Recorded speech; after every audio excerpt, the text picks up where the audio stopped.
যে জান্নাতও পাবেন না আবার জাহান্নামও পাবেন না। নেক আমল পাপও করেন আবার গুনাহও করেন, এই শ্রেণীর মানুষের একটা অবস্থা হবে, জান্নাতও পাবে না জাহান্নামও পাবেন। কোন তাহলে এরা কোথায় থাকবে? মনে হচ্ছে যে আমি আজগুবি বললাম নাকি। এটা সূরা আরাফের একটা ঘটনা, আল্লাহ পাক নিজেই বর্ণনা করেছেন, নবীজিও এই সম্পর্কে বর্ণনা করেছেন। আরাব আরাব হলো উরকুন থেকে এসেছে, উরকুন শব্দ থেকে। উরকুন শব্দের অর্থ হলো ওই ময়ূরের হচ্ছে মাথার উপরে যে টুই থাকে, এই এই ফুল বা উঁচু কোনো জায়গা এরকম বোঝাইছে। আরাব হলো সুউচ্চ একটা প্রাচীর। আল্লাহ রাব্বুল আলামিন যখন তোমার নেকি আর গুনাহগুলো মাপা শুরু করবে, যার নেকি বেশি হবে জান্নাতে চলে যাও, যার গুনাহ বেশি হবে জাহান্নামে চলে যাও। আর এক শ্রেণীর মানুষ বের হয়ে যাবে, নেকি আর গুনাহ দুইটা সমান সমান। এখন তুমি কই যাবা? জান্নাতে যাবে না জাহান্নামে যাবা? আল্লাহ বলবে এখন তোমাকে কি করবো কও? আল্লাহ আপনি যা ভালো মনে করেন করেন। আল্লাহর যার প্রতি দয়া হবে তাকে একটা নেকি দিয়ে, তার কোনো ভালো কাজ আছে কিনা তালাশ করে একটা নেকি দিয়ে জান্নাতে দিয়ে দিবে। কিন্তু কিছু মানুষ এমন বের হয়ে যাবে, তাকে আল্লাহ কিছুই বলবেন না। সমস্ত হাসরের ময়দান ফাঁকা হয়ে যাবে, জান্নাতীরা জান্নাতে আর জাহান্নামীরা জাহান্নামে।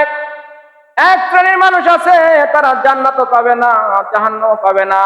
এমন নেকি আছে যে নেকি দ্বারা জান্নাতে যাওয়া সম্ভব কিন্তু গুনার কারণে জান্নাত যাবে না। এমন গুনাহ আছে যে গুনার দ্বারা জাহান্নামে পুরা সম্ভব কিন্তু সওয়াবের কারণে জাহান্নামে আল্লাহ দিবেন না। পুলিশ রাতের ব্রিজ পার হয়ে সবাই চলে যাবে, জাহান্নামীরা জাহান্নামে কেটে কেটে পড়ে যাবে, জান্নাতীরা জান্নাতের ভিতরে চলে যাবে। আল্লাহ রাব্বুল আলামিন এক শ্রেণীর মানুষদেরকে এমন একটা প্রাচীরের উপরে দাঁড় করা দিবে, প্রাচীরের এক পাশে হলো জান্নাত আর এক পাশে হলো জাহান্নাম। তোমার এখানে দাঁড়া থেকে তামাশা দেখো, এখন দাঁড়া থেকে এখন দেখো কার কি অবস্থা। জান্নাতীদেরকে দেখে তারা আফসোস করতে থাকবে, হায় রে আমার তো অনেক নেকি আছে, আমি তো জান্নাত পাইতেছি না। তাদেরকে ডাক দিবে, আমাদেরকে একটু খাবার দাও, পানি দাও। আল্লাহ বলবেন না, যে জান্নাতে আসে নাই, যার জন্য জান্নাত বরাদ্দ হয় নাই, তার জন্য এগুলো হারাম।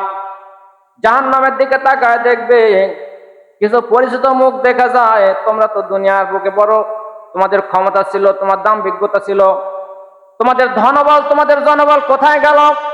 আজকে তোমাদের পাওয়ার কোথায় গেল? তারা কিছুই বলতে পারবে না। আলকাতরার পোশাক তার শরীরে জড়ানো, লোহার শিকল দিয়ে তাদেরকে বাঁধা। ওইসব বড় বড় নেতাদেরকে ধনীদের কি ফেরেশতারা আগুনের হাতুড়ি দিয়ে পিটাইতেছে। এই যে মানুষগুলো মাঝখানে দাঁড়া থেকে জান্নাত দেখতেছে জাহান্নাম দেখতেছে, এরা হলো আরববাসী।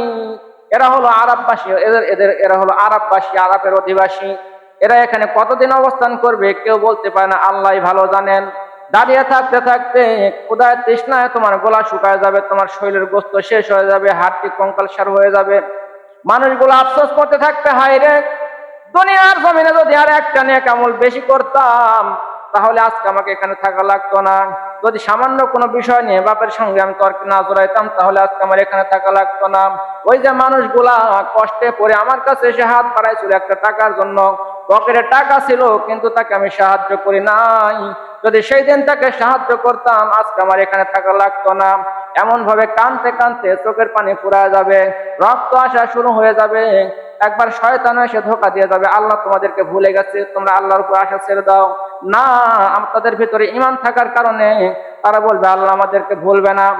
শেষ একটা পর্যায়ে যুগের পর যুগ পার হয়ে যাবে, না খেয়ে না ঘুমিয়ে কানতে কানতে এমন একটা আরববাসীর অবস্থা হয়ে যাবে। শেষ পর্যন্ত আল্লাহ তাদেরকে জান্নাতের ঘোষণা দিয়ে দিবেন। সুবহানাল্লাহ। আল্লাহ বলবেন তোমাদের ক্ষমা করে দেওয়া হলো, যাও তোমরা জান্নাতে যাও। তাদেরকে নাহরুল হায়াতে নিয়ে গিয়ে গোসল করানো হবে। গোসল করানোর পর তাদেরকে জান্নাত দেওয়া হবে, কিন্তু কপালে লেখা থাকবে এরা হলো জাহান্নামের আসামি, আল্লাহর রহমত থেকে নাজাতপ্রাপ্ত, রহমত দিয়ে নাজাতপ্রাপ্ত। এই লোকদেরকে জান্নাতীরা মিসকিন বলে ডাকবে, মিসকিন, জয় মিসকিন এদিকে আসো। মানে ওরা এমন একটা অবস্থা হবে। সম্মানিত উপস্থিতি, নেক আমল বুঝাইতে গিয়ে কথাগুলো বললাম। নেক আমল আমাদের বেশি বেশি করতে হবে, নবীর তরিক অনুযায়ী করতে হবে। আল্লাহ রাব্বুল আলামিন আমাদেরকে বেশি বেশি নেক আমল করার তৌফিক দিন, বলেন আমিন।